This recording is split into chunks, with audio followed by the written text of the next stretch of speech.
Hello everyone, hope you all are good. My name is Uttama and here we are to discuss today's The Hindu newspaper and date is 7 July 2023. तो क्या है आज के newspaper में, क्या है जो हमें जानना चाहिए, क्या एडिटर हमें बताने की कोशिश कर रहे हैं आज? जैसे कि आप सभी लोग हेडिंग देख सकते हैं, today's topic is about internationalising the rupee without the coin tossing. तो जानते हैं कि ये इंटरनेशनलाइजेशन ऑफ रुपी है क्या। इंटरनेशनलाइजेशन ऑफ रुपी का मतलब होता है कि जो भी ट्रांजैक्शन इंडिया करे बाहर की कंट्री से वो ज़्यादा से ज़्यादा रुपए में हो, ठीक है। यानी क्रॉस बॉर्डर ट्रांजैक्शंस जो हैं वो ज़्यादा से ज़्यादा रुपी में हो। अगर ऐसा होता है तो क्या होगा? अगर ज़्यादा से ज़्यादा कंट्रीज इस तरीके से ट्रांजैक्शन करने लगेंगी तो कहीं ना कहीं हमारा जो रुपी है, जो डॉलर के मुकाबले बहुत ज़्यादा कमज़ोर हो चुका है, वो स्ट्रांग हो जाएगा। तो क्वेश्चन आता है कि प्रॉब्लम क्या है।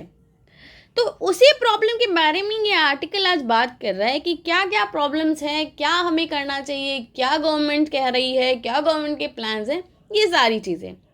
जैसे कि हम अगर जानते हैं कि जब हमारा देश आज़ाद हुआ था तो $1 जो था वो किसके इक्वल था? 3 रुपीज़ के इक्वल। और आज कहाँ इतनी दूर, यानी कि $1 जो है वो 82 रुपीज़ हो चुका है। वैसे आप सब देख रहे होंगे कि लास्ट ईयर कुछ सालों से जो डॉलर है, यानी कि 2-3 सालों से वो बहुत ज़्यादा गिरा है। इसका रीज़न जो है वो कुछ तो कोविड है and another one is this Russia and Ukraine war. These have actually disturb the market. तो यानी कि दुनिया की अगर मैं सारी मार्केट की बात करूं तो लगभग सारी कंट्रीज़ जो हैं उनका जो वैल्यू है, मनी जो है, करेंसी, वो डाउन हुई है। जैसे इंडिया की ही नहीं डाउन हुई है, सबकी डाउन हुई है। तो चलिए आप छोड़ते हैं इस टॉपिक को और बात करते हैं कि एडिटोरियल में हमारे एडिटर हमें क्या बताना चाहते हैं।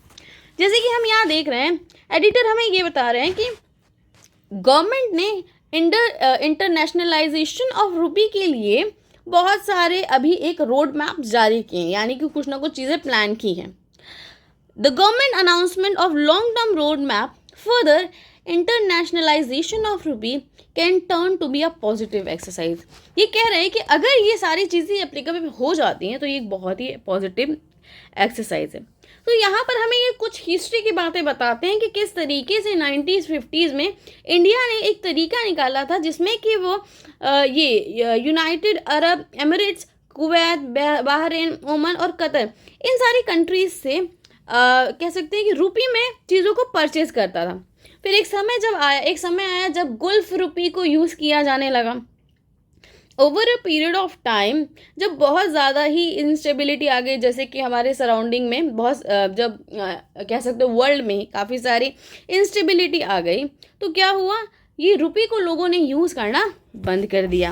अब उसके कारण क्या हुआ, इसमें ऑयल के जो प्राइसेस यहाँ पर देखिए, यहाँ पर ऑलरेडी मेंशन है कि Indian rupee stability combined with the oil revenue linked boom. यानी कि जैसे जैसे हम देख रहे हैं कि ऑयल का प्राइस जो है वो भी बढ़ रहा है। जब ऑयल का प्राइसेस बढ़ रहा है और जो कंट्रीज़ हैं दे आर सेइंग कि हमको तो डॉलर चाहिए, will do in the dollar, क्योंकि डॉलर की वैल्यू ज़्यादा है, ठीक है। तो सारी जो कंट्री है वो डॉलर में बेच रही हैं। अब हमको क्या करना है, the country have to buy the dollar. हम ऐसी डॉलर प्रिंट तो नहीं कर सकते। एक इंटरनेशनल मार्केट होता है जहाँ पर जो कंट्रीज़ होती हैं वो अपनी रुपी को देती हैं और उसके एक्सचेंज में डॉलर लेती हैं। तो इंडिया को भी यही करना होगा, इंडिया को अपने रुपीज़ को देना होगा और डॉलर खरीदना पड़ेगा। तो जितनी ज़्यादा किसी चीज़ की डिमांड बढ़ती है, हम सभी जानते हैं, उसका प्राइस अपने आप बढ़ जाता है।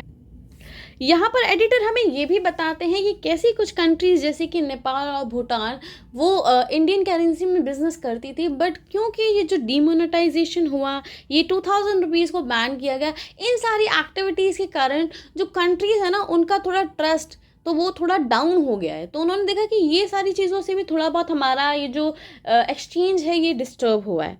उसके बाद वो हमें ये बताते हैं कि वेरी लिटिल इंटरनेशनल डिमांड, बोल रहे कि डिमांड जो है वो बहुत कम है, ठीक है। ये कह रहे हैं कि इंटरनेशनल मार्केट में रुपये की डिमांड बहुत कम है। अब यहाँ पर वो हमें एवरेज दिखा रहे हैं कि एवरेज मार्केट में अगर एक्सचेंज हम देखें, वर्ल्ड मार्केट में अगर हम रुपये का एक्सचेंज देखें तो that is around, you can see it's 1.6, ठीक है। तो it is actually giving us the figure. ना हम ये बता रहे हैं कि हमारी जो गवर्नमेंट है उसने ऑलरेडी कुछ कंट्रीज़ के साथ इस तरह के एक्सचेंज जो है प्लान किए हैं और उनके बारे में बात कर रही है। ये कुछ समय पहले ये न्यूज़ में आया था कि that Russia and India is working on this exchange, क्योंकि हम रशिया से थोड़ा बहुत oil, natural gas, crude oil ये सब लेते हैं, तो हमने सोचा कि हम उनके साथ कर सकते हैं क्योंकि रशिया के साथ हमारा एक बहुत ही अच्छा रिलेशनशिप है। तो प्रॉब्लम एक्चुअली क्या आई? प्रॉब्लम ये आई कि रशिया ये कह रहा है कि चलो हमने आपका रुपए तो ले लिया, लेकिन अब हम जो है, इंडिया जो है वो कुछ बेच नहीं पाता है। तो रशिया रुपए को यूज़ तो इंडिया में ही कर सकता है कुछ खरीदने के लिए। तो जब रशिया कुछ खरीद नहीं पा रहा है तो उसके पास ऑलरेडी इतना सारा रुपए, हर साल अगर हम ईयरली देखें तो यहाँ पर दिया है ईयरली जो है वो 40 बिलियन जो रुपये है वो उनके पास, वो डॉलर रुपये जो है उनके पास रह जाएगा। अब इससे इंडिया को भी नुकसान है। किस तरीके से नुकसान है?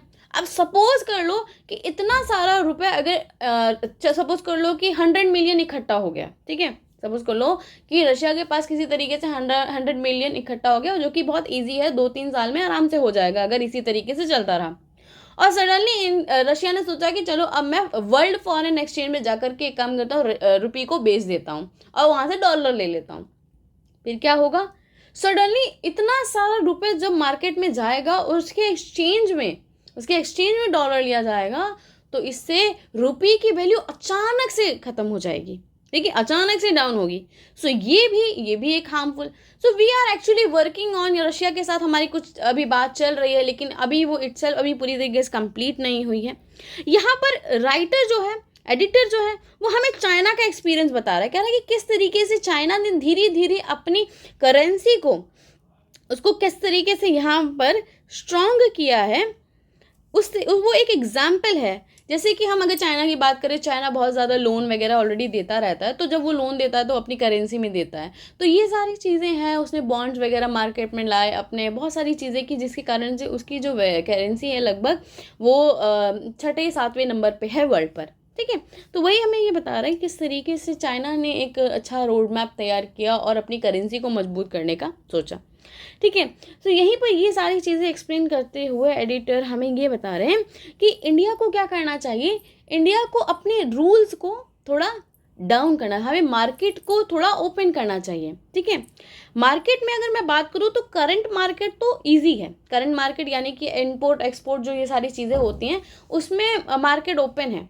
लेकिन अगर कोई बाहर से इन्वेस्ट करना चाहता है, सपोज कर लो कि यूएस में कोई कुछ लोग हैं जो सोचें कि इंडिया में ना बहुत ज़्यादा स्कोप है, अब वो धीरे धीरे डेवलप कर रहा है और वो सोचे कि मैं इंडिया में इन्वेस्ट करता हूँ, तो वो क्या करेंगे, वो डॉलर को बेचेंगे, इंडियन रुपये लेंगे और उसी इंडियन रुपये को वो इन्वेस्ट करेंगे इंडियन स्टॉक मार्केट में।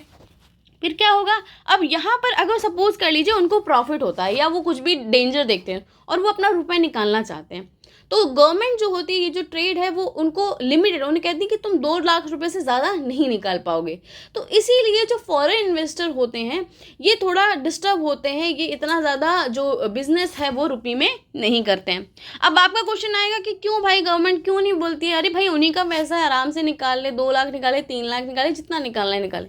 पहले ऐसा इसलिए नहीं करती है कि सपोज कर लो सडनली इंडिया में कोई ऐसा इंसिडेंस हुआ जिससे कि अचानक से जितने भी फॉरेन इन्वेस्टर हैं उनको लगा कि अब मेरे पैसे शायद डूब सकते हैं और उन्होंने रातों रात अपना पैसा निकालने की कोशिश की। तो सोचिए कि कितना बड़ी जो हमारे इंडियन सेंसेक्स है वो कितनी बुरी तरीके से डाउन होगा। तो इंडिया की इकोनॉमी को बचाने के लिए भी हमने थोड़े बहुत रूल्स किए हैं, but the writer is saying we should now implement, इसको थोड़ा लूज़ करना चाहिए, डर को थोड़ा कम करना चाहिए और इसको लूज़ करना चाहिए ताकि ज़्यादा से ज़्यादा फॉरेन इन्वेस्टर बिना डर के अपना पैसा इन्वेस्ट कर सकें और लिक्विडिटी बनी रहे, ठीक है। So this is what the writer is saying. अब यहाँ पर वो कुछ रिफॉर्म्स वगैरह के बारे में बात कर रहा है, वेयर यहाँ पर वो बोल रहा है कि अगर गोल को अच्छे से किया गया फॉलो तो हम आराम से अपने रुपये को इंटरनेशनलाइज कर सकते हैं बाय 2060, यानी कि ये काम हो सकता है। अगर हम क्या क्या करें, अगर आरबीआई जो है वो लिक्विडिटी, आप देखो deeper and more liquidity bond, यानी कि आरबीआई जो है कुछ बॉन्ड्स बनाए और उन बॉन्ड्स को इंटरनेशनल मार्केट में सेल करे, लिक्विडिटी यानी कि प्रोवाइड करे, यही कह रहे हैं, ठीक है। उसके बाद यहाँ पर बोल रहे हैं कि हमें इंडिया को इम्पोर्ट और एक्सपोर्ट को बढ़ाना चाहिए, ठीक है, खरीदे भी उतना ही और बेचे भी उतना ही, ठीक है। सपोज कर लो कि हम सऊदी अरेबिया से कर रहे हैं बिजनेस, तो जितना खरीद रहे हैं उतना ही बेच पाएँ। उसके लिए क्या करना होगा, उसके लिए हमें ऐसी चीज़ों को बनाना पड़ेगा जो सऊदी अरेबिया खरीदना चाहता है ना। वो ऐसी चीज़ तो नहीं खरीदेगा जो उसका जिसको कोई यूज़ ही ना हो, जस्ट कि हमको रुपी यूज़ करना है, ऐसा तो नहीं होगा। वैसे तो अगर हम देखें तो इंडिया जो है वो 2040 तक काफ़ी डेवलप करने वाला है, काफ़ी इम्पोर्ट एंड एक्सपोर्ट जो है उसके बढ़ने वाले हैं, क्योंकि इंडस्ट्रियलाइजेशन की तैयारी अगर आप अपने आसपास में देखेंगे तो आप देखेंगे कि किस तरीके से इंफ्रास्ट्रक्चर डेवलपमेंट हो रहा है, रोड्स, फ्लाईओवर्स बहुत तेज़ी से बन रहे हैं।